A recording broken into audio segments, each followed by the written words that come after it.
the Johansson farm in central Kansas. Whee! Greg Johansson starts the day by feeding his family.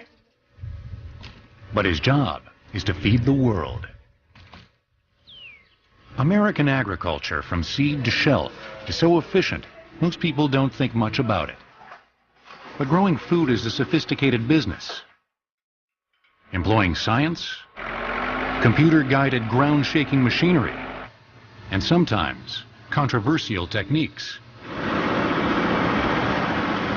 American farmers generate $200 billion of produce annually, providing the U.S. with the most plentiful food basket and least expensive food bill in the world. Well, certainly having a safe and affordable and abundant food supply is critical to the national security of this country. We've never had to go to war for a shortage of food like most countries of the world have. So it gives our country kind of a leg up that we are a food-sufficient society. The farmer's job is complex. Feed the world, protect the environment, provide inexpensive food, stay in business. Greg manages 3,000 acres. His hours depend on the needs of the land and the crops it produces. You know, it's basically your typical farming operation in this part of the country. Wheat, milo, beans, alfalfa, and beef cattle. Like the cycle of life of the crops that he grows, Greg is engaged in a never-ending repetition of preparation, planting, nurturing, and harvesting. In this program, we'll see just what Greg's yearly tasks are like. Greg starts by using a tractor and field conditioner to prepare his land for planting. The Johansson family's rich farming heritage dates back many generations. But the origins of farming date back 10,000 years. Agriculture allowed for everything. You couldn't have urban populations, you couldn't have stable populations without agriculture. Before that, people were chasing after animals, they were moving around a lot, or they were foraging. Ancient agronomists learned to break up the soil with digging sticks in preparation for seeding.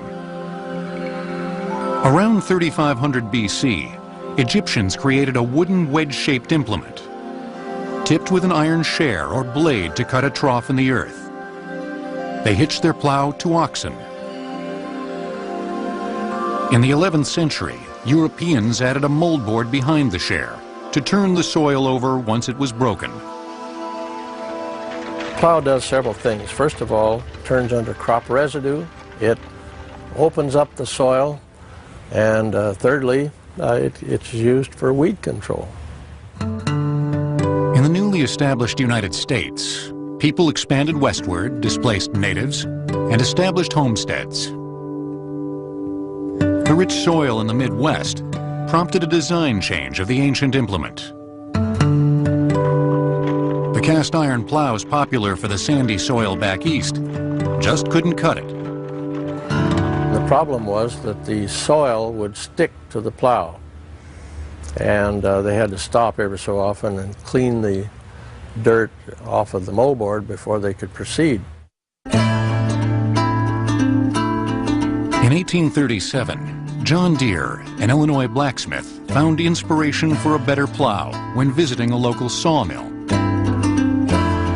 He noticed a broken steel saw blade that was highly polished from use. Deere took the saw blade and fashioned it into a plow. When finished, he went around demonstrating his plow's amazing properties. As it was pulled through the ground, the steel would polish and become very slick, and that sticky soil wouldn't stick to it. Well, this was quite a revolution in the development of the plow in that particular part of the country. By 1855, John Deere was selling 13,000 plows a year.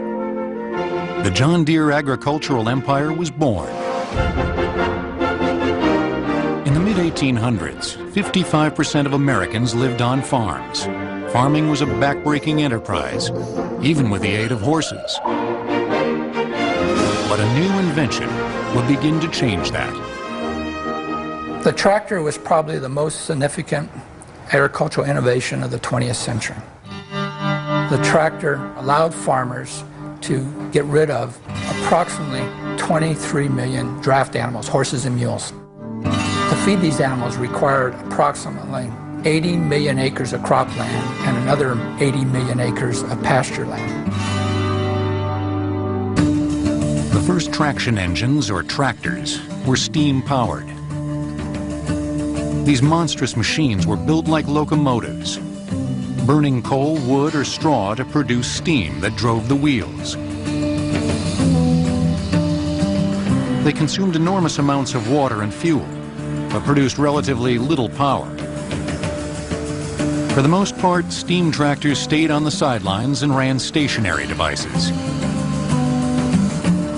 But the role of the tractor began to change with the advent of the gasoline engine in the late 1800s. The company, founded on polished steel plows, expanded its product line. John Deere purchased the Waterloo Gasoline Traction Company in Waterloo, Iowa in 1918. And that was a tremendous move. They saw the future, of course, was going to be tractors powered by gasoline engines instead of horsepower. Weighing tons less, yet having comparable horsepower, the gasoline tractor snuffed out the fire-breathing steam engines and put a lot of animals out to pasture. In the 1920s and 30s, there were organized campaigns, quite substantial campaigns, trying to defend the horse and delay or stop the spread of the tractors. There was an organization called the Horse Association of America. One of the things the Horse Association of America did was they set up a lot of tests with tractors and horses to show that horses were more efficient, and at least in some cases where the temperature was very hot, they overworked their horses and the animals didn't survive the test.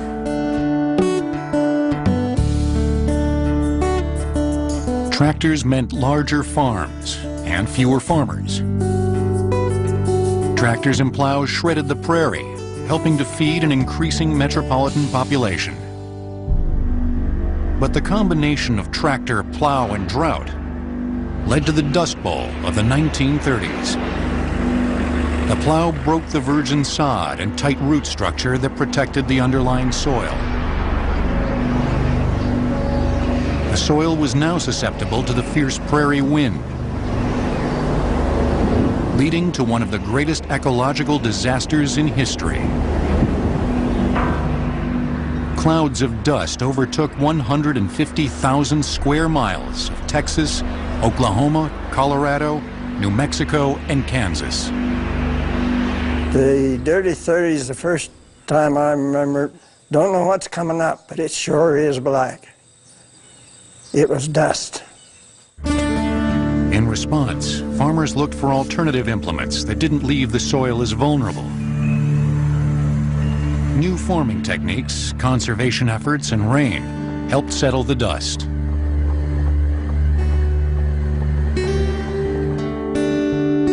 In the 20th century, the tractor became the cornerstone of farming. Manufacturers introduced improvements: hydraulics to raise and lower machinery, power takeoffs to run equipment, and the luxury of a cab.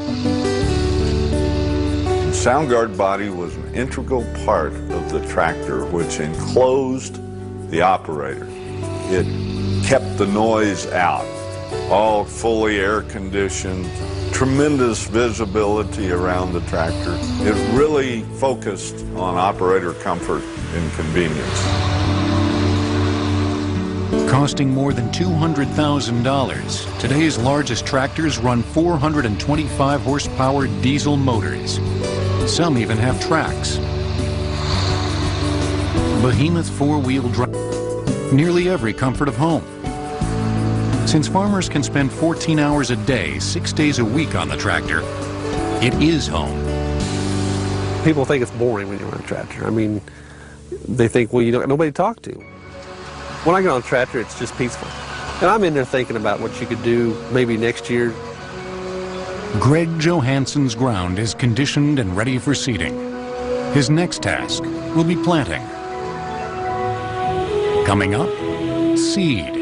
As technologically amazing as the equipment, but a great deal more controversial.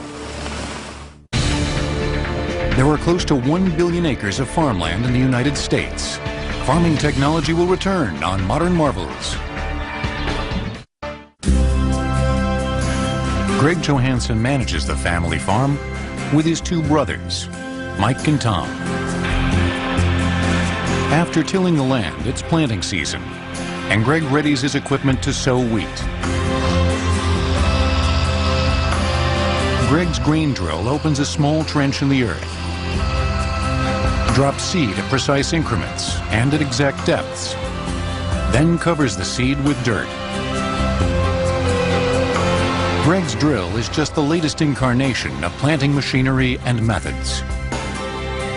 By comparison to the plow, the planter is a relatively new invention. In fact, up into the 1800s, the planting of corn, for instance, was still very labor intensive. It involved an individual farmer carving a hole into the field with his hoe and then dropping individual seeds into those holes and recovering them. In the early 1700s, Jethro Tull, an English lawyer, invented a mechanical seed drill for planting. His device planted in neat rows for easy weeding and at a uniform depth, which Tull discovered was important to the health of the plant. Inventions like Tull's revolutionized the way people grew crops and cared for the ground. That environment-farmer partnership endures today. You've got to take care of your land if the land's going to take care of you. That's the way I look at it. Greg's father, Robert, retired years ago. But like many aging farmers, he can't slow down. He's seen more than 50 years of change. They've bred better wheat. We've got better seed wheat. And you got fertilizer. Technological innovation hasn't been restricted to machinery. Arguably, the biggest change in agriculture came with the increased use of chemical fertilizer in the mid-20th century. As the crop grows, nutrients are depleted from the soil and must be replenished for a healthy crop next year. The concept is a very old one.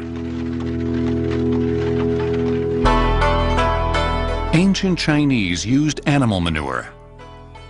The Romans used bird manure and garbage compost. Native Americans taught the Pilgrims how to grow maize by burying a fish beside the planted seeds. In 1842, an English agriculturalist, John Laws, produced phosphate fertilizer by breaking down animal bones with sulfuric acid. After World War I, companies producing synthetic nitrate for explosives shifted to making nitrogen fertilizer.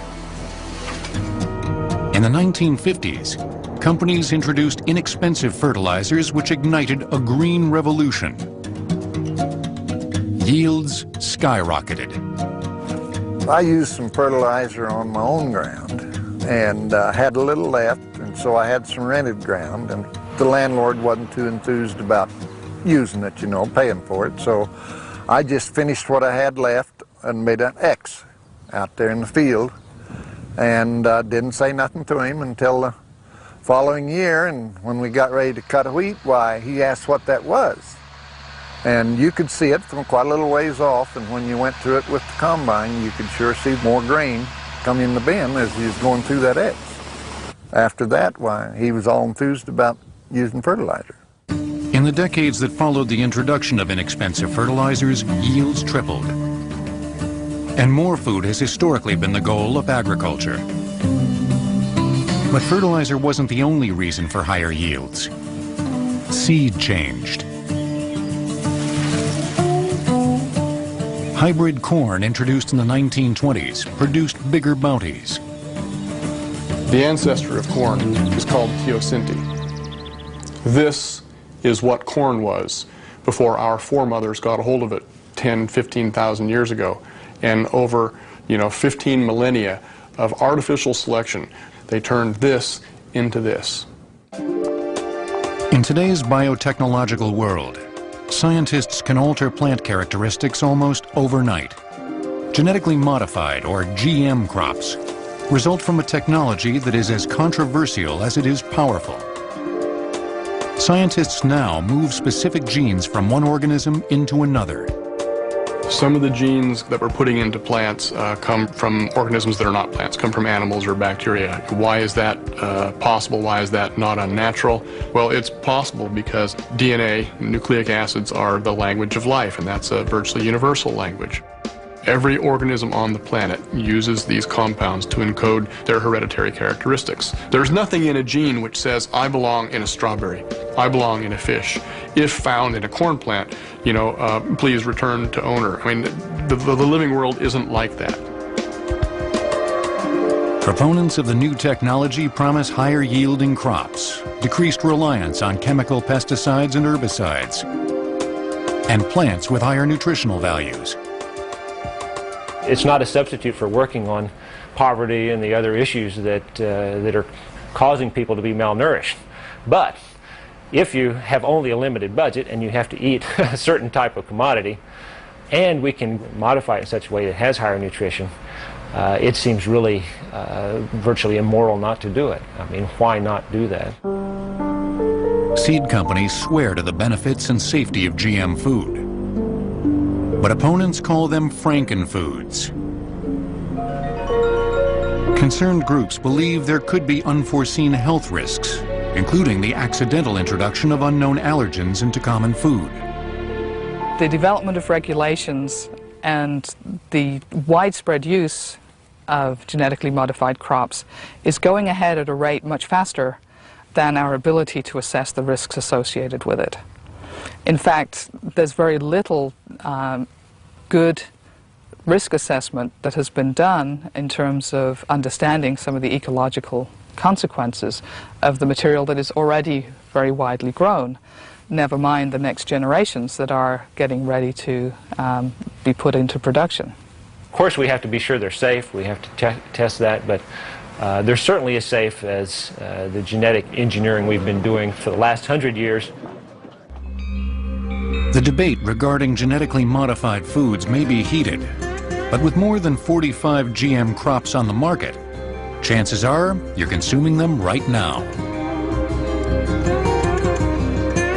Back at the farm, Greg Johansson's crop is growing. It's the most vulnerable time of the year. A host of assailants could wipe out his hard work. 35% of corn and 55% of soybeans produced in the U.S. in 1999 were genetically modified. Farming technology will return on Modern Marvels. Greg Johansson has completed planting his crops, but he doesn't sit back and wait for harvest. As the crops grow, Greg's battling insects, weeds, and even the weather. You can have a perfect year growing and you think you've got it made, and in an hour time a hailstorm's got you completely gone. It's completely gone. There's no business that is more prone to natural disaster than agriculture. I mean, just imagine if you ran a business outside with items that you were producing that could be destroyed overnight. It could be a flood, a hurricane, a tornado, a hailstorm, or a drought. If the weather doesn't get Greg's crops, insects might. Pests just... Some of the chemicals that they dealt with were really toxic. They were using arsenic pretty freely on trees. I always like to be out there spraying arsenic around, and all you have to protect yourself is a little handkerchief over your mouth. In the mid-20th century, scientists created extremely effective chemical herbicides to kill weeds and pesticides to kill insects. Yields jumped.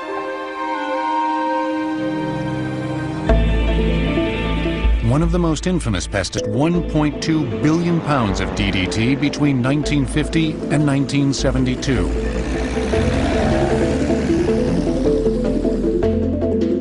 In 1948, Dr. Mueller won a Nobel Prize for his work. The benefits of DDT were obvious. But the properties that made DDT work so well as a pesticide also made it an environmental poison. DDT is easily absorbed and is slow to break down in the soil. In 1962, Rachel Carson's book Silent Spring reported DDT killed fish and birds. Other studies linked DDT to cancer. Her bestseller prompted a White House report calling for new federal regulation. Finally, in 1972, the U.S. government banned DDT. But the overuse of other chemicals produced similar negative effects. I think we're in trouble. Really are. And sometimes I think we need just to back up a little bit, take it a little bit slower, remember what our parents taught us, and not go overboard on this pesticide bit. Today, most farmers hire licensed professionals to apply the pesticide and herbicide products that regulatory agencies deem safe. Ironically, the same companies that make pesticides and herbicides are creating genetically modified crops that require less chemical. Seed companies introduced corn that generates its own pesticide. Derived from a soil bacterium, Bacillus thuringiensis, Bt corn cells are toxic to the corn borer pests that eat it. You no longer have to spray to eliminate that insect.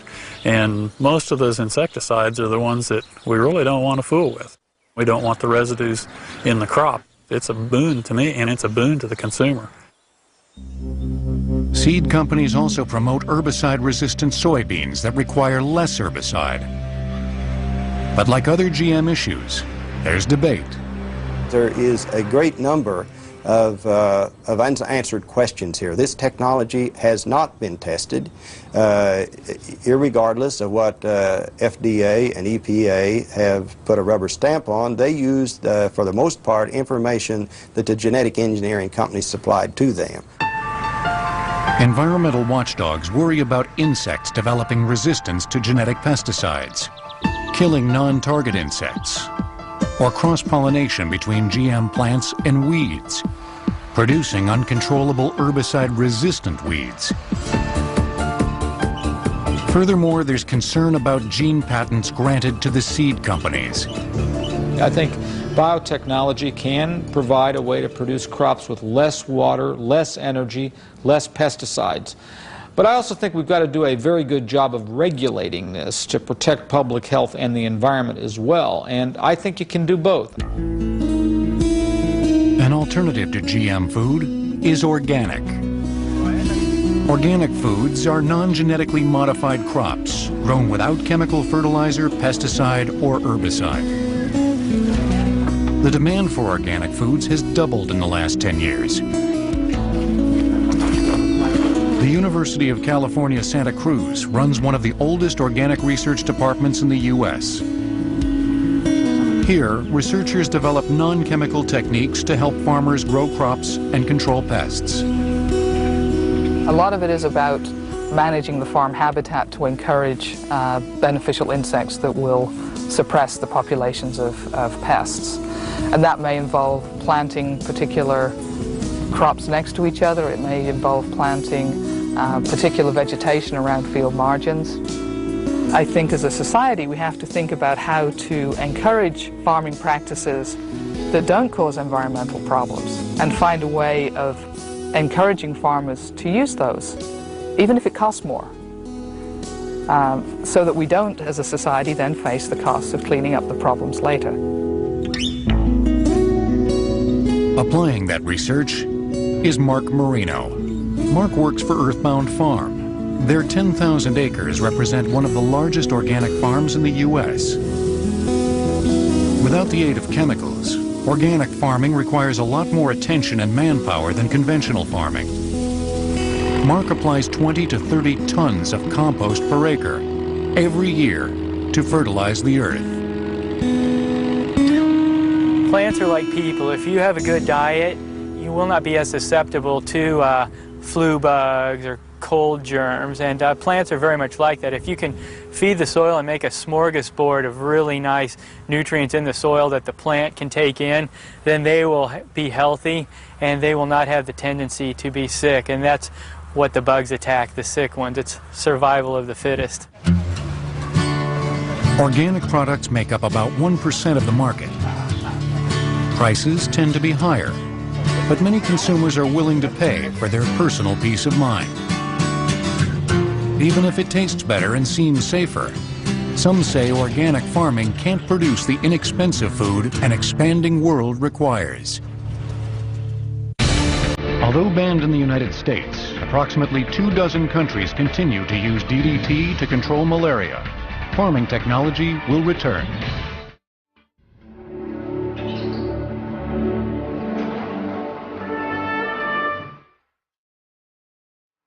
The Johansen brothers prepare the combine, a giant machine used for harvesting grain.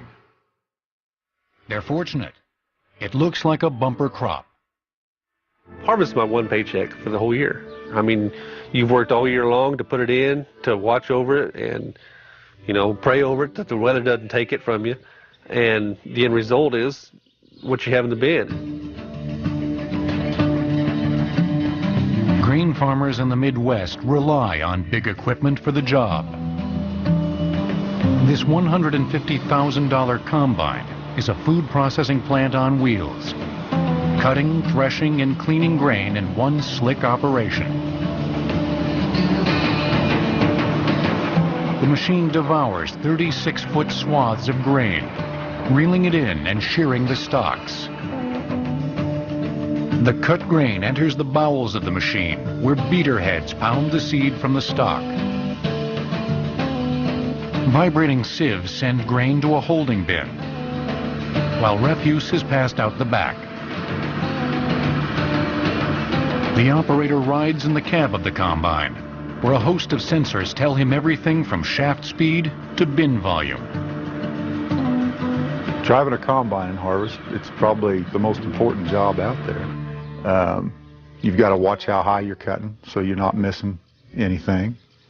You're taking anywhere from 20 to 30 foot swath. If your field's not flat, if you've got terraces, you're constantly trying to keep one end out of the ground. It's pretty hairy at times. The modern combine didn't appear until the early 20th century. Before that, the three functions, cutting, threshing, and cleaning, were done with separate devices. Reaping is an activity that's been around since antiquity. Early farmers used flint-bladed knives to cut the stalks of grain. They evolved eventually into a forward-angled sickle, which was used to separate the stalk from the head, and it eventually evolved into the scythe. The scythe was a blade and long handle. Eventually, farmers attached cradles to the scythes to catch wheat, increasing productivity. A person came behind the scythe and manually bound wheat into sheaves for threshing. The back-breaking work had remained basically the same for thousands of years. But the farmer got a break when Cyrus McCormick introduced his mechanical reaper in the 1830s. The horse-drawn device mowed down wheat using a reciprocating saw. A man manually raked the wheat off the back where it would be gathered and sheaved by another person. Mechanization revolutionized harvesting, but McCormick's device only cut the wheat. The next step involved separating the grain from the straw. Farmers in the mid-1800s started using a mechanical thresher that reduced labor even more. The thresher had a series of rotating teeth that stripped the seed from the stalk. And J.I. Case was really instrumental in the development of the threshing machine. This thresher initially was powered by human power, in other words, by turning a crank. But one of the things that Case developed was the utilization of animal power. Animals, horses on a treadmill or oxen on a treadmill. The Case Company continued improving threshing technology. Steam-powered threshing machines were prevalent into the 1930s. Men fed cut wheat into the thresher, which mechanically beat the grain free from the straw. Sieves and a fan separated grain from chaff, expelling straw out one end and grain out the other. Farming took one more gigantic leap forward with the invention of the combined harvester thresher, a machine capable of both cutting and separating. Combine saved a heck of a lot of work, because when you're using a steam engine and a thrashing machine, there's about 11 people with that thrashing machine, so there'd be quite a crew around. The first combines in the late 1800s were horse-drawn. It took an enormous amount of power to pull the complicated mechanisms. All of the cutting, threshing, and separating functions depended on gearing attached to the wheels. 40 animals might be used. Tractor power made things easier in the 1900s, and around 1910, manufacturers introduced self-propelled combines. A crew of 10 to 15 people was replaced by one man and one machine. The combine had an effect on the farm similar to the tractor. Farm size grew while farm population shrank. More people moved off the farm and into the city. In the 20th century, combines became more comfortable, sophisticated, and productive. We have combines today that are just absolutely magnificent machines. They're factories on wheels that run through the field harvesting 12 rows of corn at a time, or have a 36-foot platform to direct cut wheat or grain. A lot of these combines move across North America with custom harvesters or contract harvesters that harvest the crops. Custom cutters are wandering bands of men and machines who spend as much as 9 months a year cutting grain for hire. Following the progression of harvest from Texas north into Canada.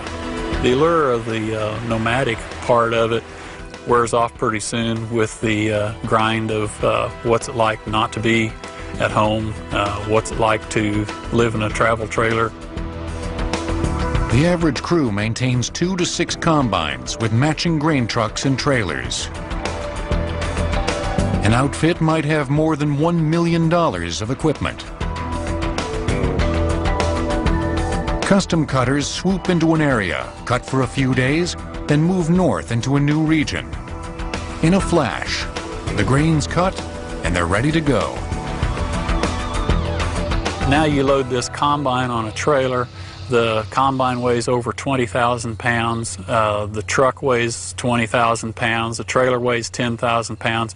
The tires on the combine, even after you've taken the header off, are 14 feet wide. Just a mass of kinetic energy, just waiting for an accident, if you will. Most farmers own a combine and cut their own grain. The machinery is expensive and commodity prices are low.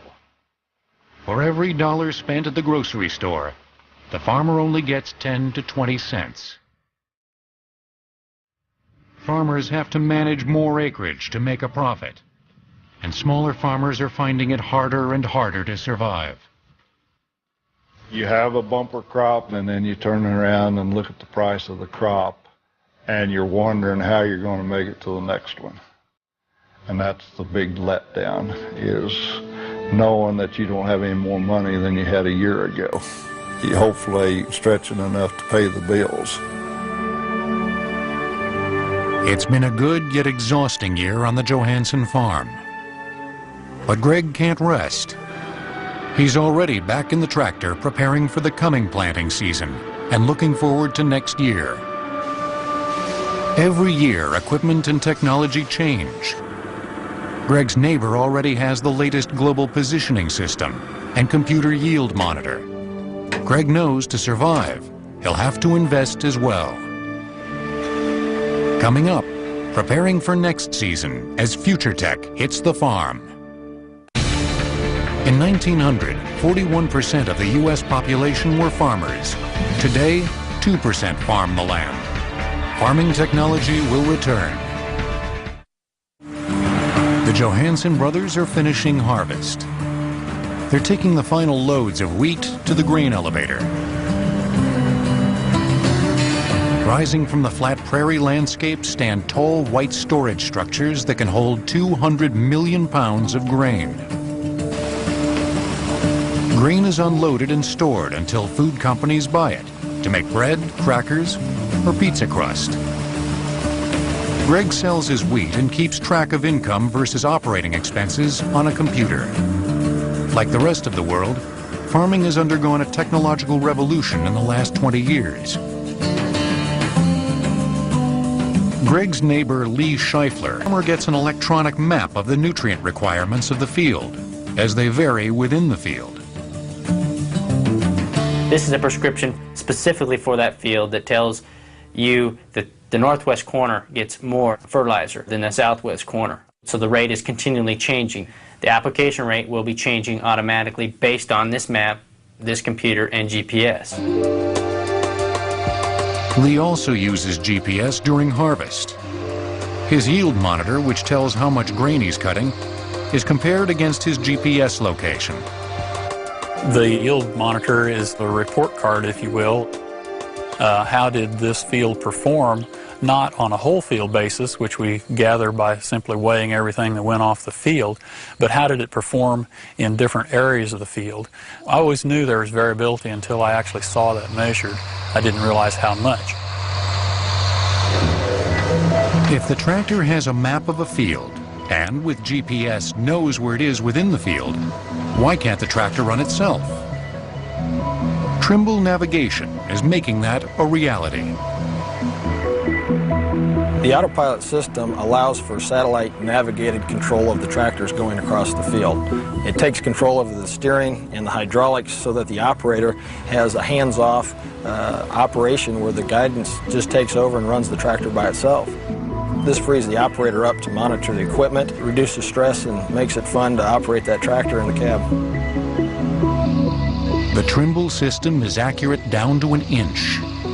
But a person can't just point the tractor in the direction of the field and let it go. The sophisticated system is designed to help the operator drive straight lines. That first line then is set between the A point at the beginning, the B point as the finish. Then each subsequent pass will be parallel to that first line. Benefits to driving straight lines would include the operator's ability to drive even at night. Chemicals are more efficiently applied because there are no gaps or double coverage between passes.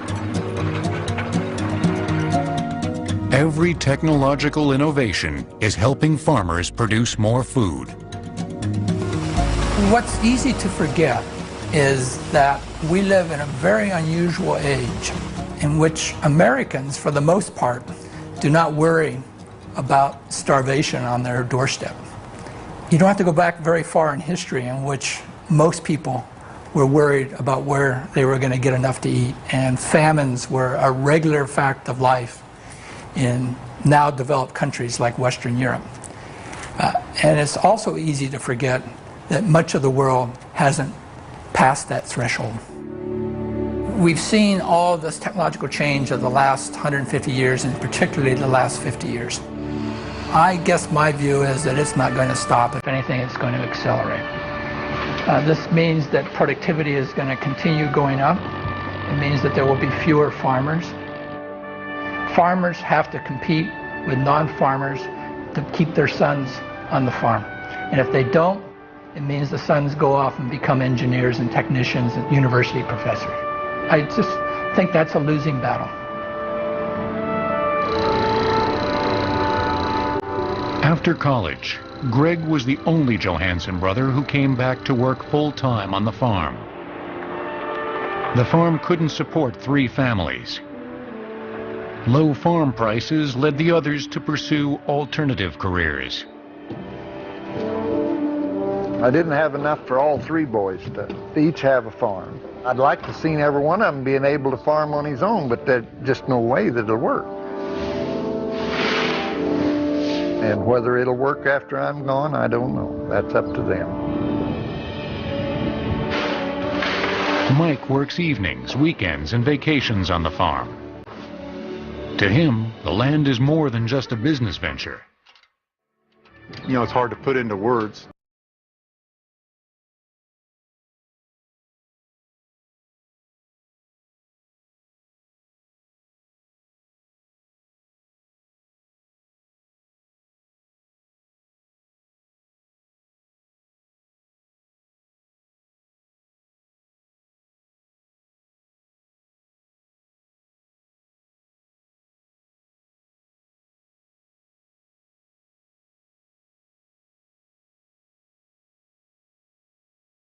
Being, the Johansson family and others like them continue to farm, racing to keep abreast of the latest technology, working long hours in the dirt.